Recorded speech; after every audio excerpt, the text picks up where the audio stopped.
Welcome back to the channel, it's me. My voice is higher because I tried to sound happy. Today we, and by we I mean me, are drawing Lotta and Lola from Charlie and Lola. Because it's about time that I revisit that time skip AU that I dropped as soon as it was created. So if you can't tell, this show has definitely had a huge influence on the way that I draw and my art style. I think I referenced that 3 times on my channel now. So I always thought that Charlie and Lola was a niche TV show, even though it turns out to be really popular. They have a wiki too, this show, and it reads like it was written by the CBeebies demographic, which is ages 0 to 6. So I'm gonna pull up the wiki page just to show you how whack it is. Charlie, in brackets, full name is Charlie Sonner, is one of the 2 main characters in the book and television series Charlie and Lola. Charlie appears in both adaptations as Lola's older brother. We've been new? He is 7 years old but shows astounding intelligence for children of his age. That's fair. I always thought Charlie was 13. In the book and television series, Charlie has the same color hair and skin.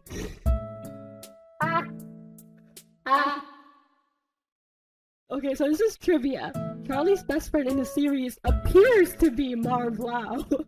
And then in Charlie and Lola in Lazy Town, okay, he resides in a blimp. Let's read the comments. How is Charlie in 5th grade? By the way, he's in 2nd grade due to his age and wait, what are they saying? How is Charlie in 5th grade? By the way, he's in 2nd grade due to his age and Lola is in kindergarten, not 1st. So please tell me how you got the info. Sincerely, Asa Tawfiq. Ugly. She's not. Oh, this is great. I love this.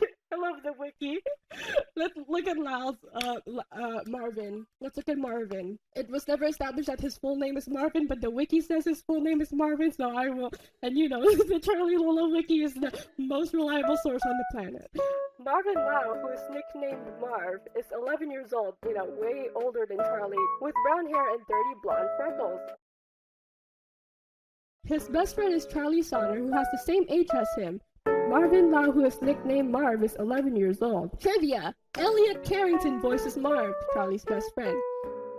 Not too nerd, but Marv's voice actor's name is Stanley. Get it right, Jesus. Alright, let's look at the comments. Mickey Mouse!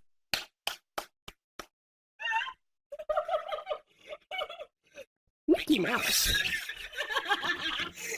This is great. Okay, so let's look at more comments. On December 25th, 2016, I opened my presents and I got an Xbox One, but never played it this year. For Christmas this year, I want a camera. I really hope I get it. Oh, a fandom user, I really hope you get it too.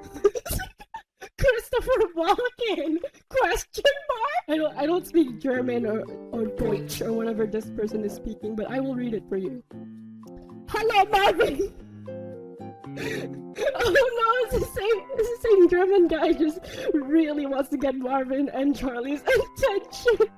Oh, why did they spacebar twice? Hallo Marvin und Charlie, mein Schatz, ich lieb sehr wollen wir hier retten, ich lieb AMC Kisses Hochzeit.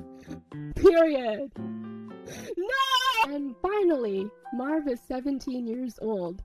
Marv is not 17! He is 11! Wait, hold on. Asan Fatih came back. Show us your wisdom, Asan. Marv is in the same grade as Charlie. By the way, they're in 7th grade because they're 7 years old.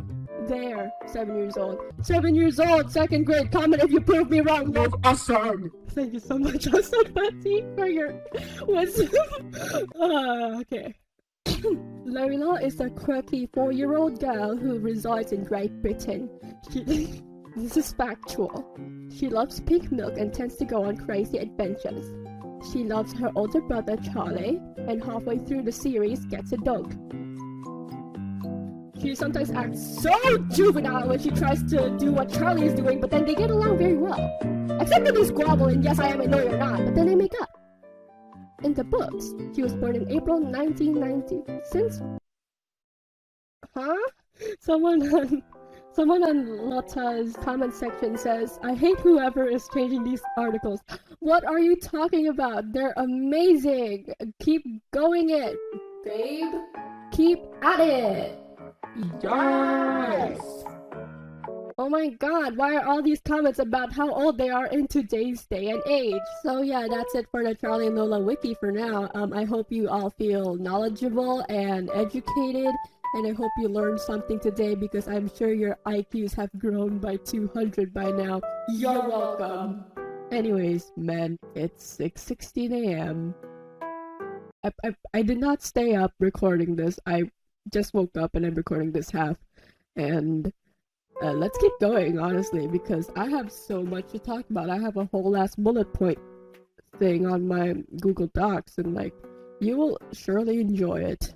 So the main inspiration behind this AU's creation is because I've seen a lot of Powerpuff Girls in the future, or Disney Princesses modern era, like, you know, it's just like them, but with shorts and tattoos. So I was like, you know, would it be sick if I just did that to my favorite childhood media, which is CBB's show Charlie and Lola, written by Lauren Child. Did Lauren Child write the show? I know she wrote the books. I don't know. Perhaps Lauren... Don't make the Lauren teenager Lauren adult. Joke, it's so dumb. Off topic, but the age 18 is such a slippery slope for artists because it's just like they won't care anyway, but it just kind of feels like, I wish you were younger, but the cops would get me.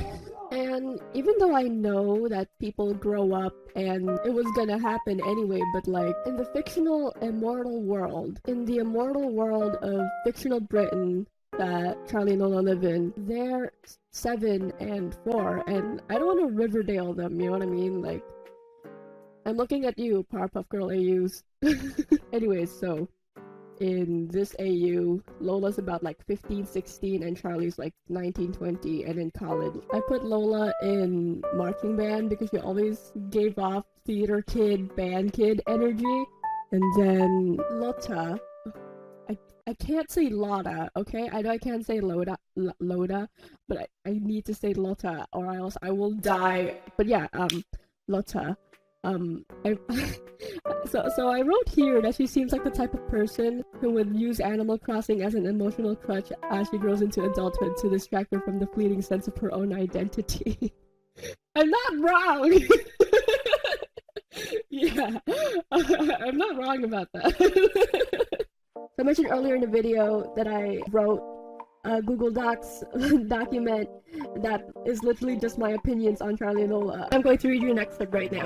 If you think that I'm just gonna praise the show to bits, well, you're wrong. I don't like some things about it.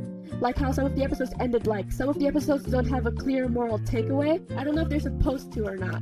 Like in But Our Shop sells absolutely everything. It ends on Lola buying everything in Morton's shop that had previously been hers, and she buys the cash register money pinger, and she's like, my turn, and Morton's just sad, and Lotta's like, you go girl, and then the ending credits play, like, no, look at this sad boy, someone help him. I know there's a moral lesson to the rest of the episode though. I'm not sure what it is or how to word it, but there's one I'm sure. I was just hoping at the end of that episode they learned to share, or maybe the lesson was don't take what's not yours, which is a good lesson, but look at Morton! Like, Lola seemed so sad in the last few minutes, like she started smiling and like, oh, she's having fun again, like, I don't know what it was. I'm thinking back, the money pinger smile, like, dude, like, you know that baby at the end of the I don't know, just end it on a better note where all the characters are happy? I don't know. We all don't get what we want, don't we? I'm just, Morton, sweetie. And scene.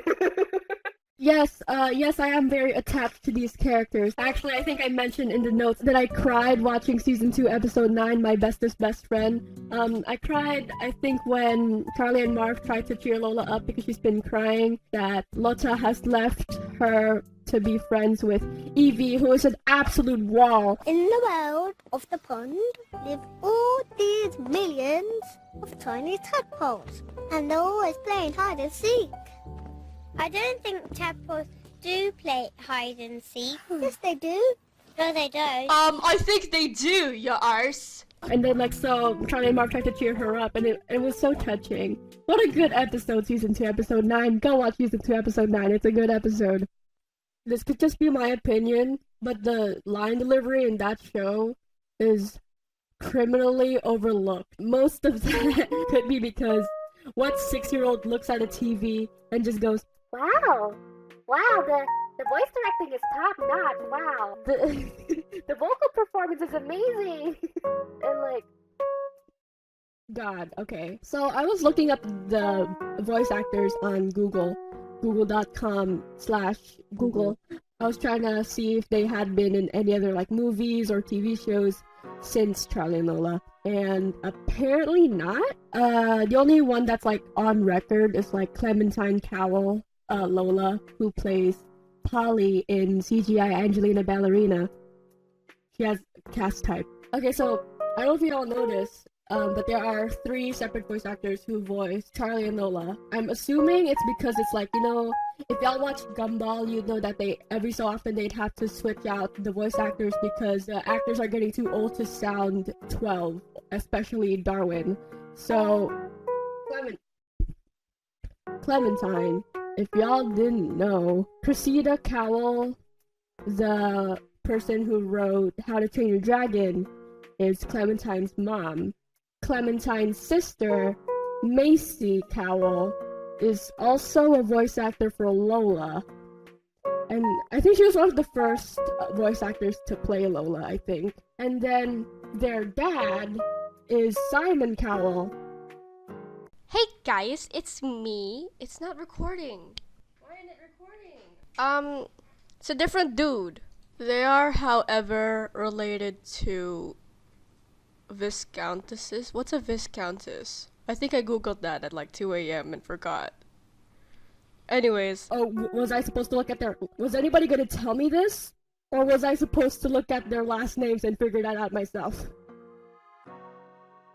Don't you feel so smart right now? Did you receive the brain cells that you lost from me reading the wiki at the beginning of this video? Don't you just feel so big brain, so mega mind? Don't you just feel like you're about to date Roxanne Ritchie right now? So yeah, now that you've regained your brain, I don't want to make you lose it anymore. So this video ends right here. Here's the drawing. I won't say my opinions on it. You do it yourself because this is, you're free to do so. But I will say one thing, it was not supposed to be sad. I was just trying to draw London and London weather.